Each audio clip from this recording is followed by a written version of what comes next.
There's an old saying in musky fishing that if you do this long enough, it's not a matter of if, but when you will have a fish die on you.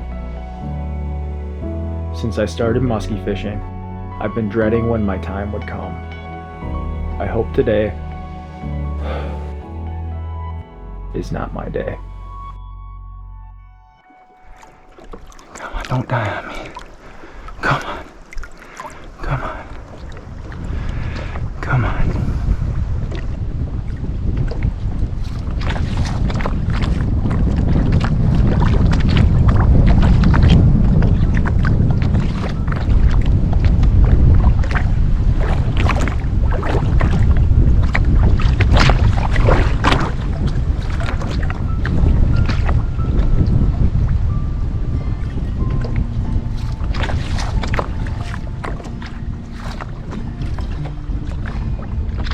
And finally, she descends. A positive sign that leaves an unsettling feeling in your gut. She's where she needs to be, but I can no longer monitor her progress. As someone who understands the precious nature of the resource, this moment was tough. If it's ever happened to you, you understand how I feel.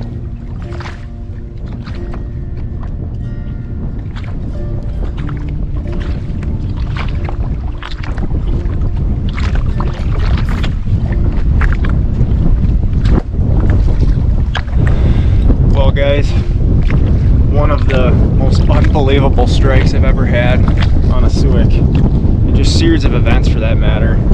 Almost turned into one of the worst moments in musky fishing, and I don't know if that fish is going to make it. She finally got to a depth here along the shore where she felt comfortable going down, and she's underwater now. She was very stressed, pulled her out of the net, got her back, didn't want to handle her too much, tried to use the boat as a windshield on her, but there's never any guarantees in this sport. I mean, there isn't. I have the best release equipment money can buy, and stuff like that just happens. Must have hit an artery in the jaw or something. She was bleeding, and made the right decision to get her back. I hope she makes it.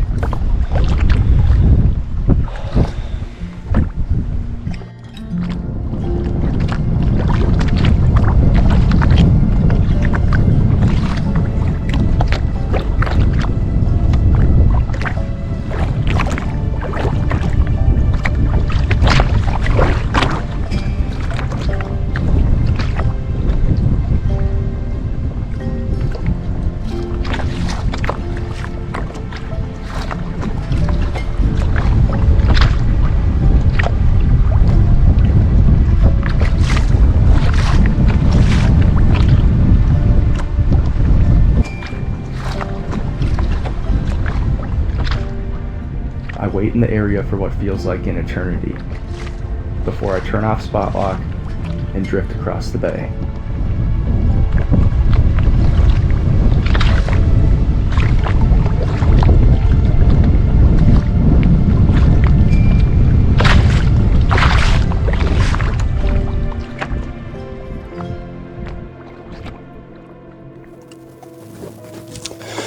All right, guys. I don't know if this is the time or place to do this after the series of events that just happened, but I just can't get back to casting. Probably a little overdramatic. I'm sure she'll be fine, but she was stressed. I could tell in the net. That's why I didn't take a picture with her or anything. So anyway, I got that fish to eat on a 10-inch weighted wood Suick. I prefer wood Suicks. If you're coming up to Canada, Eagle Lake, Lake of the Woods, whatever the case may be, and even back home in Minnesota and Wisconsin, you have to have a 10-inch weighted wood Suick in your box. And as you saw, I mean, that fish did not want to eat the first 3 or 4 times I had her up to the boat, but you just keep on working them. And there's a variety of ways you can work a Suick at the boat. Generally, I like to work it like a bucktail, and you just bring it around and hang it high in the corner and speed it up back through and then hang it high in the corner. But that wasn't gonna work on that fish. and I could tell that. And when I got her to eat the first time at the boat, I honestly didn't expect her to eat. And she struck, and I was completely out of position. So sitting there thinking I blew my opportunity. I mean, it's not a giant fish, but I want to put a fish in the bag so I can record a video every single day. And anyway, I cast it back and she followed in, and I'm like, what? This is the most unbelievable series of events I've ever seen. So I get her to work around the boat. She doesn't eat, and she kind of shoots back out deep. And I'm way off the spot at this point. I mean, my trolling motor is on constant, and I'm just headed off in the direction the autopilot's going. I cast back out deep because that's the direction she headed, and she came right back, followed it around the boat, and I knew she was going to eat. And then I'll have to watch the footage back, but a lot of times on a Suick at the boat, if you keep a taut line on the death rise and just pull it just slightly, and that bait goes like this, they will T-bone it. And that's, I'm 90% sure that's what happened. My brain's a little frazzled after what just took place, but that is how you get them to eat on a Suick. I don't know if this is, I'm sure the wind's really bad right now. It's just blowing today out here. So I don't know how good this audio is going to turn out, but sometimes at the boat, all it takes is that death rise to get them to show themselves like she did the first time, and then that little L turn, and that'll get them to eat. Every fish is different. Some of them will just smack it, like the one did last year in my day 3 video from Eagle Lake, and then other times, sorry, I'm trying to block the wind from the mic here. Other times, you gotta finesse them a little bit, and that's what we did on that fish. And she wasn't a giant by any stretch of the imagination, but I wanted to make sure I got one today to keep this video series rolling, and what a great time to talk about Suick. So here's one I'm gonna pull out of the box. I cut hooks on the other one. What I like to do on all my Suicks, I'll give away this little tidbit. I'm gonna go like this so I'm blocking the wind a little bit more, is I'll put a split ring on this. So this is a brand new one, fresh out of the box. I'll put a split ring on this, and then generally what I'll do is I'll add a little weight to the front of it. I like my Suicks to run deeper. I like them to work down the break line and bounce off reefs and stuff, and that's exactly what we did on that fish. That's not all my secrets when it comes to Suicks. Maybe someday I'll give that up, but right now I'm not ready to do that. So anyway, I'm gonna get this bait ready to go. I'm probably keep throwing it over rocks because that seems to work. That was the first fish I've raised on a Suick. I've been throwing cranks and Suicks and tubes kind of on and off, and the rockfish had been lazy, and she was lazy initially, but we eventually got her fired up. So anyway, we're gonna get back to casting at some point here once I'm ready to collect my bearings and I get these hooks sharpened and a split ring on this bait. So you gotta have a 10-inch weighted wood Suick. Throwing it on a Tackle Industries 9-foot extra heavy straight wire leader, 9 inches, about the size of the bait. Split ring connection on that, and then the Barbarian braid again on that one with the PC Fun Alios 400 high gear. So a little bit about the setup. Hopefully this audio is okay. The wind's howling at my back. I'm trying to keep it at my back, but I'm gonna collect my bearings here and see if we can catch another one, I guess.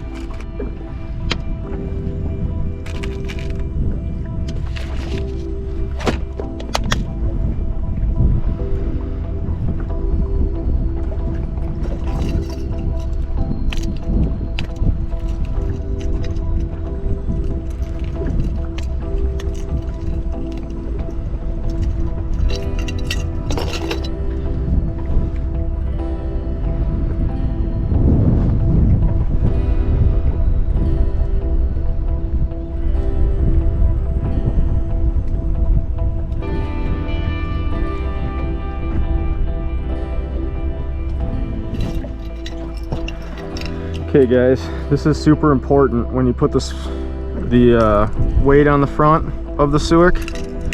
It's important that it goes in front of the hook, because what that'll do is, hopefully you guys can see that, what that'll do is it'll draw more of that weight forward, so you get more of that head down dive action with less bend of the tail, and then it'll allow those hooks to lay flat against the body. And you can also upsize your front hook as well to add a little bit more weight to the front and really get that nose down action, and then that kind of slow rise back up. And because the tail's back here, generally the back end of the Suick can be heavier, especially with some of the other tweaks I do to mine, where I actually prefer them to rise like this. like a wounded bait fish versus like this. The whole point of a Suick is imitating wounded bait that's generally on its side and it's darting like this as it's trying to stay alive. That's the whole point of a Suick. But I think this is a 1/4 ounce weight, and then number 7 split ring, Joe Booker split rings off the front of it. And that's that. I'm gonna sharpen these hooks up and adjust the tail a little bit after I check how it's running, but little tweak you can do there if you want on your Suicks.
That's a big one.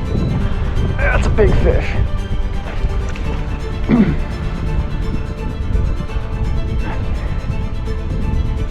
It's a bigger one.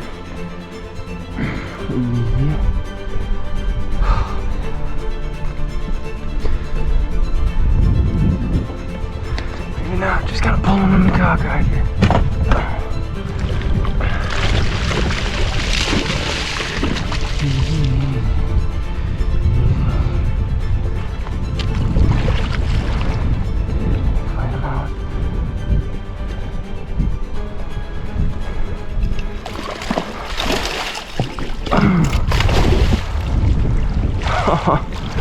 Well, we're on a little bit of a Suick bite, and this one's gonna be just fine.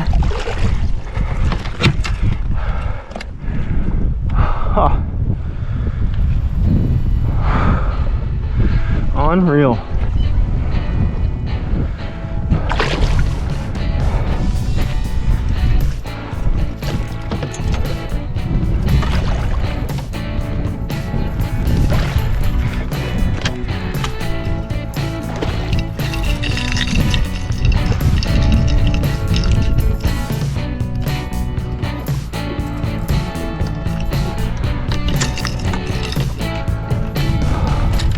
Alright guys, well, I'm holding my hands here to try and cover up the mic as much as possible from the wind.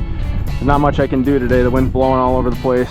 Spot lock wants to keep the nose of the boat into the wind, but you literally just saw the series of events that played out, and I talked about how important it is to have a 10-inch weighted Suick when you come to Canada, and literally 5 minutes later on the next spot, the boat literally drifted over to this next point, and I'm like, well, since I'm here, I might as well fish it.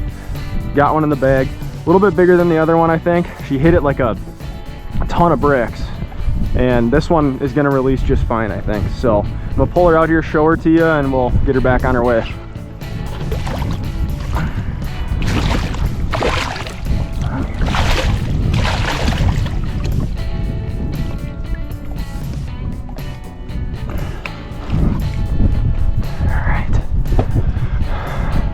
Another smaller Eagle Lake fish, an up-and-comer, as I like to call them. She's pretty green. She's gonna probably kick here in just a second, but fun. We're on a little bit of a bite here. Apparently we're on a Suick pattern. I haven't raised one all week until today, so I'm gonna ride this out. And I moved a nicer fish a little bit earlier. I'm gonna go back on her right now while we're in the area, and we'll see if we can get her to eat too.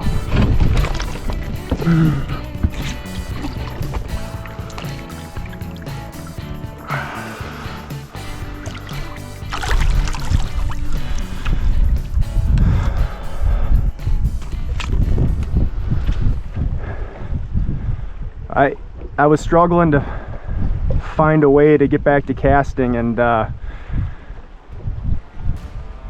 made it worth it. That made it worth it.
All right, guys, it's the end of the day here. We're sitting back at the lodge in my cabin and just kind of rehashing everything that played out today.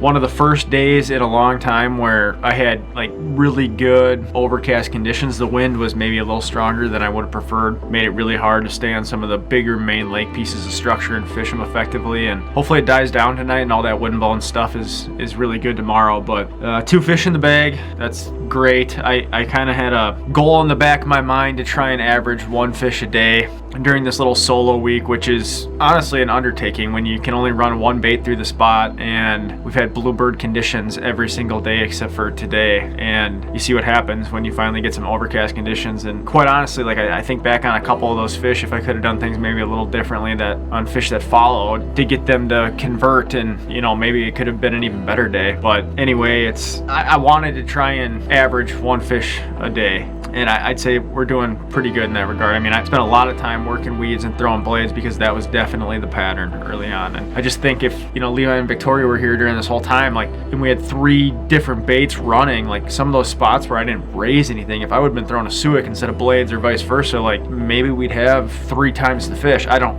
know. It's hard to say at this point, but I hope the bite continues. We're getting some rain here tonight. Feels like I have them a little bit dialed in. I know where a lot of them are and kind of what they're doing and what they didn't like the first time through and what they may like the next time through. And hopefully this front that's rolling through tonight doesn't shut them down tomorrow. So Levi and Victoria are showing up tomorrow. While it's welcome that they're coming, obviously, like, I can't wait to have them in the boat. It's been such a great time being solo up here. Like, I feel like I've grown as an angler. I feel like I've learned more of the lake than I could have ever imagined. And what I realized very quickly is, like, you gotta auto chart when you're up here, guys. Like, I have 2 years of running my own boat up here with a depth finder and a trolling motor and auto chart and all that stuff, and it's amazing how much more effectively I can fish all of these spots now that I have them mapped out. And it's just the most beneficial tool you can bring up here outside of side imaging and just having a GPS in general. But yeah, so I'm just sitting here kind of racking my brain around having people on the boat tomorrow, and they'll show up in the afternoon, so I'll have the morning to myself a little bit to try and get on a few of these bigger fish that I've been raising that are on windblown stuff, hopefully, and